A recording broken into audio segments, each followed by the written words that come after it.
आज बिल्कुल पाण हिन वक़्तु मौजूद आहियूं लियाकत मेमोरियल हॉल में, जिते सिंध जर्नलिस्ट काउंसिल तरफ़ां सिंध जो सकाफ़ती ॾियारो मल्हायो पियो वञे। अचो त हिन तकरीब में मौजूद जेके महिमान आहिनि पाण हुननि सां ॻाल्हि ॿोल करियूं सकाफ़ती ॾींहं खे कीअं मल्हाईंदा। ही तमामु पहिरीं ॻाल्हि त WTN मां बि ॾिसंदो आहियां सोशल मीडिया ते, माशाल्लाह तमामु सुठी रिपोर्टिंग करे थो ऐं थोरे अरसे में सुठी हुन पंहिंजी हिकिड़ी शोहरत हासिलु कई आहे ऐं सुठी रिपोर्टिंग हुनजी आहे। बाक़ी रहियो कल्चर जेको डे आहे असांजो सकाफ़ती ॾींहुं आहे, इहा त असांजी सिंधी माण्हुनि जी हिकिड़ो ईद जो समारोह आहे, ईद आहे सिंधियुनि जी ईद आहे। बाक़ी हिकिड़ी इस्लामी ईदूं पंहिंजूं आहिनि, उन्हनि में त को असीं उन्हनि खे कोन था करणु चाहियूं। त हिन में असांजो सिर्फ़ु ईअं न आहे त असीं सिर्फ़ु फ़नकार ॻाइण वारा आहियूं, पर असांजे हर कल्चर खे उजागर कयो थो वञे। असांजी ओताकूं, असांजूं उहे कचहरियूं, असांजूं उहे मच कचहरियूं, इन सभिनी शयुनि खे उजागर। ऐं वॾी वॾी ॻाल्हि इहा आहे त नंढा ॿार जेके आहिनि उनखे अवेयरनेस अचे थी पई। रहे सदा सिंधूअ जी छोली, मारवड़नि जी मिठड़ी ॿोली, गली गली ऐं घर घर गूंजन सिंध अमड़ जा नारा नारा नारा। जिए सिंध जिए सिंध वारा जियन, सिंधी टोपी अजरक वारा जियन, सिंध जिए सिंध वारा जियन, सिंधी टोपी अजरक वारा जियन।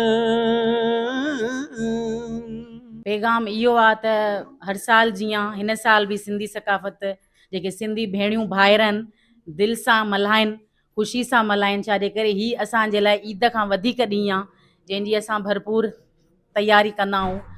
ऐं बसि ऐं असां फ़नकारनि खे प्रमोट कयो, अॻिते कयो। असां महिनत कंदा आहियूं, शाइरियूं लिखंदा आहियूं, कंपोज़िंग कंदा आहियूं, त हर फ़नकार खे अॻिते वधण जो मौक़ो ॾियो। मिठी सिंध तुंहिंजो अलॻि रंग आहे, मिठी सिंध तुंहिंजो अलॻि रंग आहे, हसी वादियुनि में तुंहिंजो अंग आहे, हसी वादियुनि में तुंहिंजो अंग आहे। अस्सलाम वालेकुम। जीअं त WTN हीअ असांजो पंहिंजो चैनल आहे ऐं हीअ चैनल उहो आहे जेको हर चैनल सां गॾिजी कमु करे थो। इहा तमामु भली ॻाल्हि आहे त सभु पाण में सहेड़ियल हूंदासीं त अञा मज़ो बहितर थींदो। सो हाणे तव्हांखे असांजी जीअं सिंधी काज आहे ऐं पंहिंजे टोपी अजरक जो माना असांजी सकाफ़त आहे, उन में हिकिड़ो तव्हांखे कलाम ॿुधायूं पिया। सभ खां पहिरीं त असांजी जेका इहा सकाफ़ती ईद आहे, सो तव्हांजे हिन प्लेटफॉर्म तां मां सभिनी ॿुधंदड़नि खे मुबारकबाद पेश कयां थो हिन ईद जूं। ऐं उनखां बाद में मुंहिंजा जेके बि ॿुधंदड़ आहिनि, या जेको हीउ गानो असांजो ताज़ो जेको लॉन्च थियो आहे, सो हुनमें काफ़ी सारनि माण्हुनि जी कोशिशि शामिलु आहे। विख विख सोन पाए सिंधड़ी, सारो देश हलाए सिंधड़ी, बचड़ा पंहिंजा बुख सुम्हारे, नंग किरोड़ निपाए सिंधड़ी।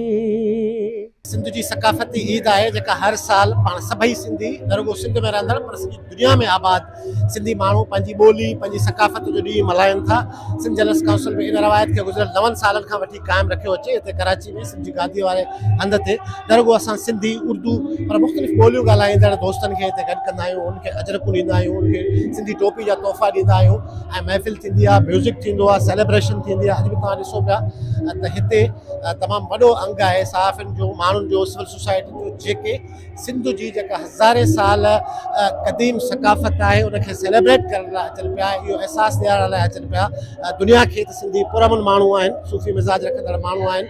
यकीनन इन में तव्हांजो, तव्हांजे दोस्तनि जो, WTN जो, TN जो, सभिनी साथियुनि जो तमामु वॾो कंट्रीब्यूशन आहे, जेके ख़ासि तौर ते मीडिया में कमु करनि था, जिन हिन ॾींहं खे, हिन मौक़े खे इंतिहाई शानदार बणायो आहे। ॾिसो, सिंध जर्नलिस्ट काउंसिल हर साल ही जेको सकाफ़ती ॾियारे वारा ॾींहं आहिनि, ख़ासि तौर ते 1 दिसंबर खां 7 दिसंबर ताईं, उनमें जर्नलिस्ट काउंसिल न रुगो कराची में पर सिंध जे मुख़्तलिफ़ शहरनि में हिन क़िस्म जा इवेंट कंदी आहे, जेकी पंहिंजी सकाफ़त आहे उनखे उजागर करे सघूं। असीं चाहियूं था सिंधी सकाफ़त जेकी पूरी दुनिया में मुनफ़रिद हैसियत रखे थी पई, उहा अञा वधीक उजागर थिए ऐं जेके सिंधी माण्हू आहिनि, जेके दुनिया जे कुछ में रहनि था पिया, उहे पंहिंजी ॿोली सकाफ़त वारे ॾींहुं सुठे नमूने मल्हाइनि। ॾिसो, सिंध जर्नलिस्ट काउंसिल तरफ़ां जेके हर साल जीअं हिन साल बि सकाफ़ती ॾियारो मल्हाए पियो वञे, हुन में सिर्फ़ु हिकिड़ो मक़सदु हूंदो आहे त सिंधी जेकी सकाफ़त आहे उनखे नुमाया करणो हूंदो आहे।